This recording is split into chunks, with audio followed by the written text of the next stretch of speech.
working with kids who go to municipal schools.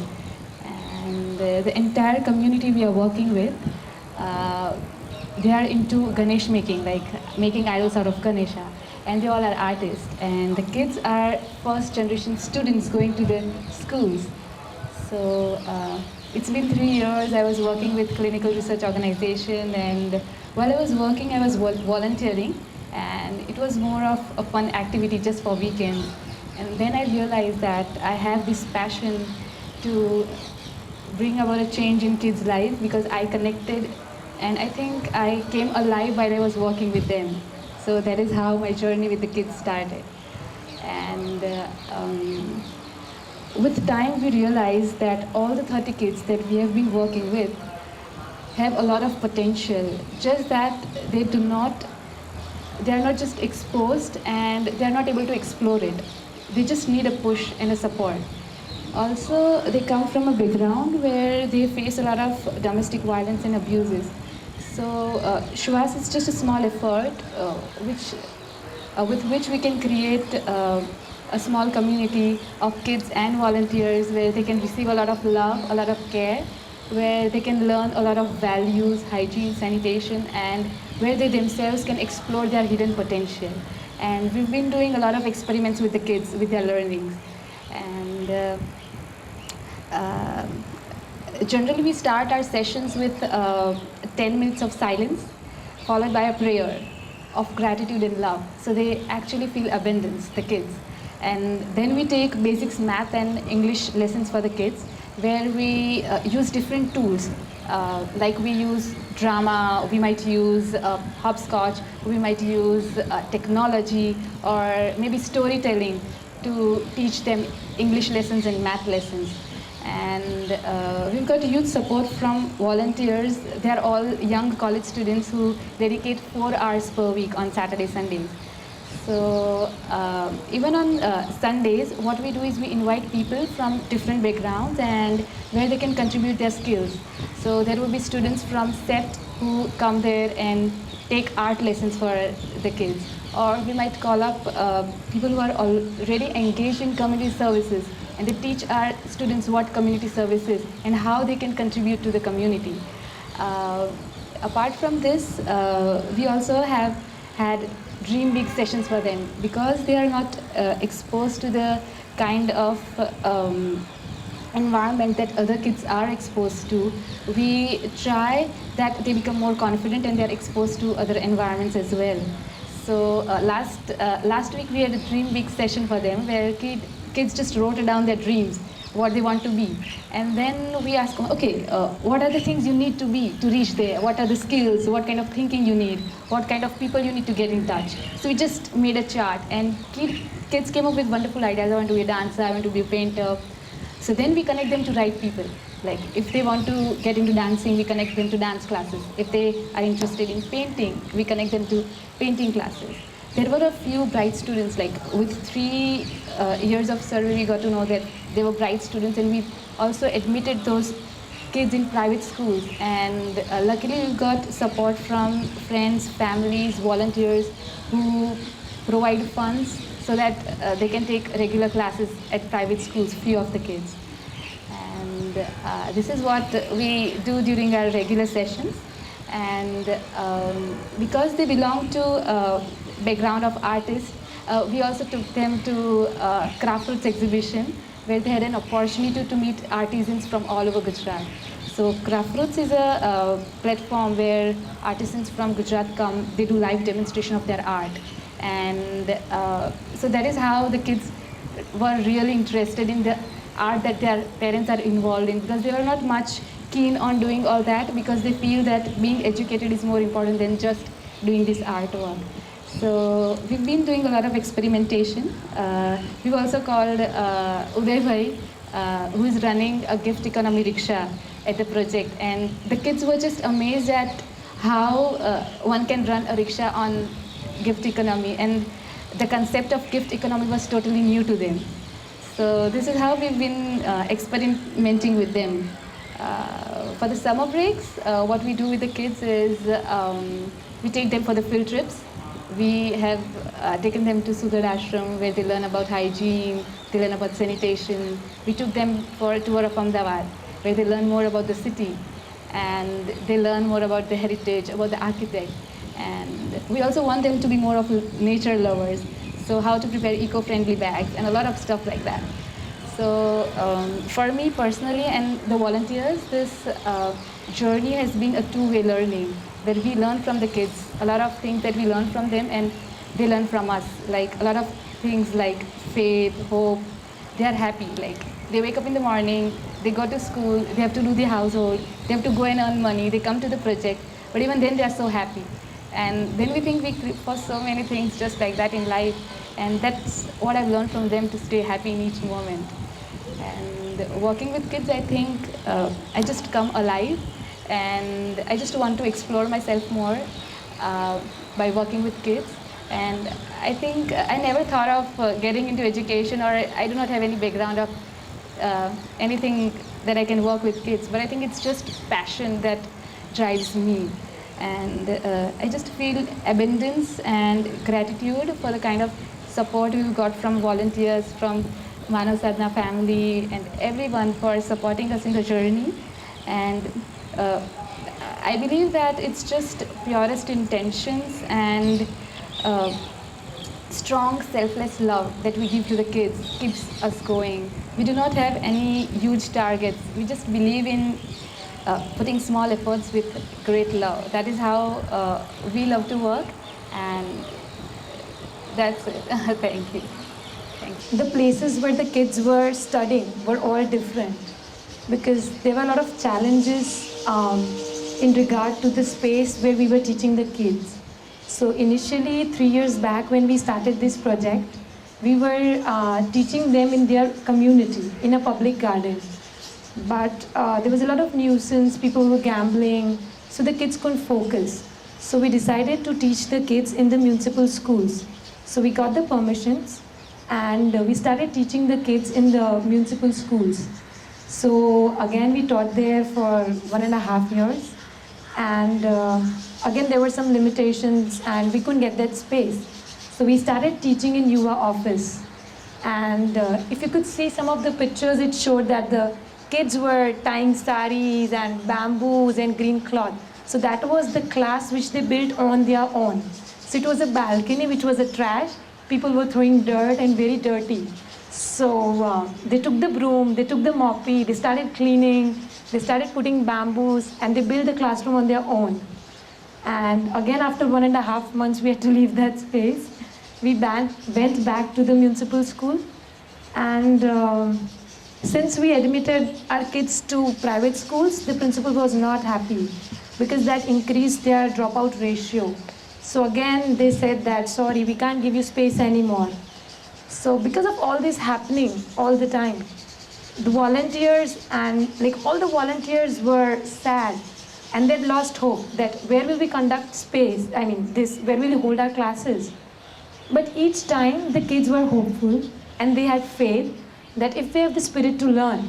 So each time they came up with things like, we can learn in temple, we can learn in public garden. So right now we are teaching them in public garden. And they teach us that if there's faith and pure intention, we can survive, our project can survive.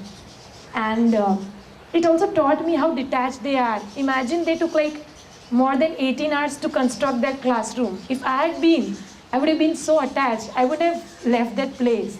And all the cupboards they made out of waste paper, dustbins they made, room they made, they were not at all attached. They're like, okay, Didi, we'll go to another place. They were so happy. So how detached they are. They teach you detachment, how to stay happy in every moment. They teach you that if we have faith and spirit is right, we'll survive. So that's what kids teach us. And another story, there are a lot of stories where the kids teach us about selfless giving and how the kids are growing. So when we started this project, the kind of background the kids belong to, they're wired such ways that they just want to take things. They don't want to give. They feel that they don't have anything to contribute back to the society. So I remember the incident when Amitabh came to our project and it was his brother's birthday. So he wanted to distribute ice creams. So he said that kitne bacche? I told 30. So he's like, on safer side, I can get 40 ice creams. So he got 40 ice creams. And at that time, we were teaching the kids in community. So there were a lot of people. So as soon as they saw a car coming and a lot of ice creams, everybody from the community came. And they grabbed the ice cream, like literally jumping on him and tearing off his clothes. And we felt so bad that all the efforts which we are putting are useless. Like still the kids want to take from the society. And we were not sad with the kids because it was not their fault. It was because their environment was such. And they were never taught to give. And they had this belief that they have nothing and they can't contribute. So we planned an exercise for our kids. During Joy of Giving Week, we taught the kids how to make paper bags from waste paper. And then the kids were supposed to have interaction with the shopkeepers, explaining how eco-friendly bags are useful to them. And it was a token of love from the kids. So they're not selling those, they're gifting them. And after that exercise, the kids, there's so much sense of dignity that even we can contribute to the society, that even we can give, we can love people. So that changed their mindset a little bit. And after that, the ripples were so wonderful. The kids then, one day there was one volunteer, Nishant, it was his birthday. So we were to cake, so there was a huge cake and a huge celebration. So we could only finish half of the cake. So half of the cake was remaining. So we told the kids that they can take the cake back home. And the kids told that, we don't want to take the cake back home. And we're like, are you sure? They're like, yes. So what will we do with this cake? So they're like, we'll give it to people. I'm like, really? Like, whoa, there's no one around, they're just volunteers. Okay, we'll go outside the school. So there we saw a watchman. So they gave the cake to watchman. There was traffic cop. So they gave the cake to traffic cop. I'm like, they'll be done because I was so tired. I'm like, I don't want to come, you take home. They're like, no, Didi, there's tea stall there. We'll go there. So they went there, they gave cake there. And there was some cake remaining. So I'm like, I'm tired, I'm going to school. I went back to school, and to my surprise, they found out laborers, construction site laborers.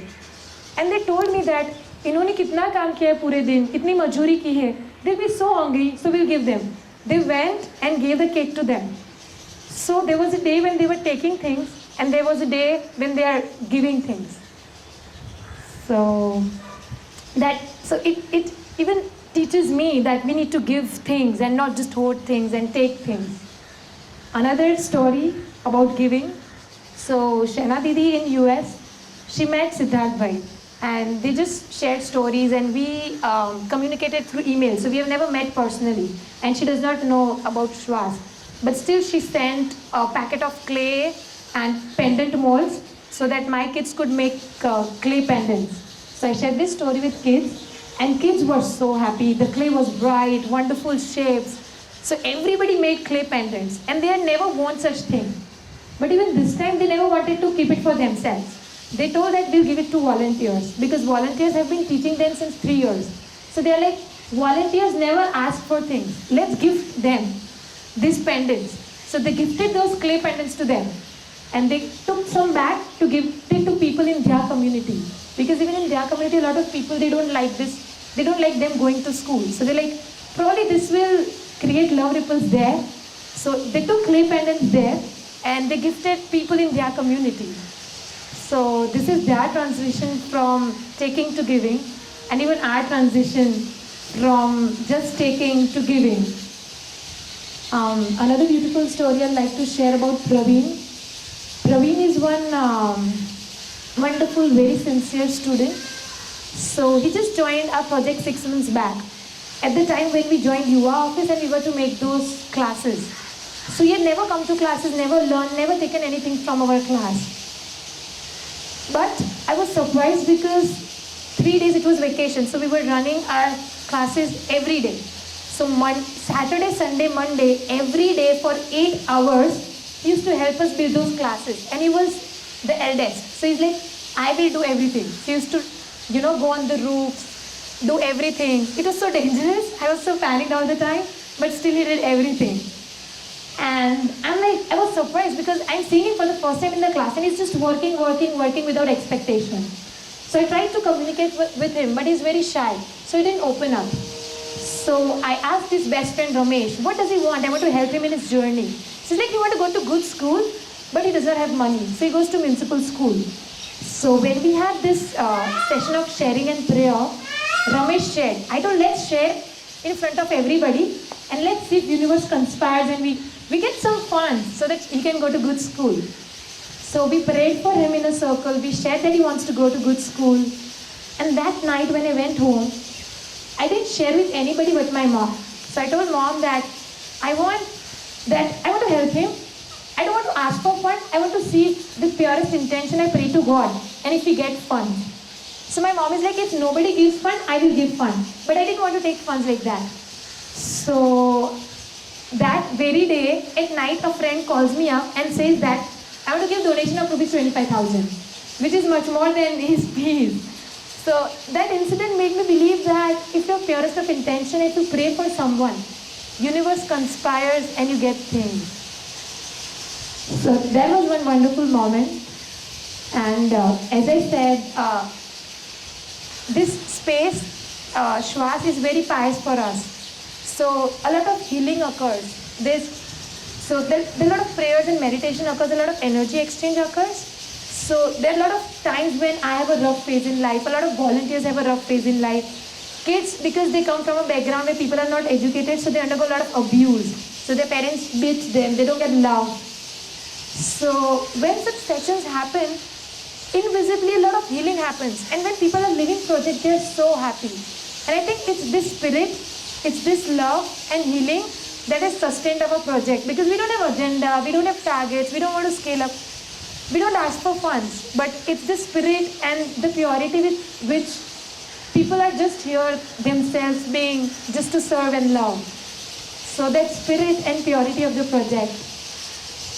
And as Madhubhai was asking that, what is the one thing that keeps you going? I'd like to say that there are many things which catches your eye, but very few that catches your soul. And probably I think this is the thing which has caught my soul. And every time when I'm with kids, I come alive. And one more thing which Siddharth always tells me that don't become staunch, don't become focused only on Shwas. You have to be open, you have to be environment. So it's not just a Saturday, Sunday project. So I keep that in mind that I have to be the environment, kids have to be the environment, volunteers have to be the environment. So you have to be this every time, every moment. So Madhubhai is very kind, so he keeps on tagging us with lots of things, a lot of tea bags, everything in abundance, lots of soap, lots of food, lots of books. So if you look at my car, it is a smile store on wheels. There are a lot of things lying always in my car. So जब भी crossroads पे there are beggars, so we try to strike conversation with them. And instead of giving them advice, you should study. I used to do that initially. But now, since I'm a smile store on wheels, what we do, me and my sister, we strike conversation with kids and we give them soap, telling that, show me your hands. They're really dirty, no? You want hands like me? They're clean. What you should do, you should use this soap. So that will bring a smile and that way they will learn hygiene. And these ripples keep on spreading. We just try to be an environment, like an extreme gratitude to Jayesh Bhai, parents, each one of you, Madhubhai, for allowing us to share our journey. Thank you so much.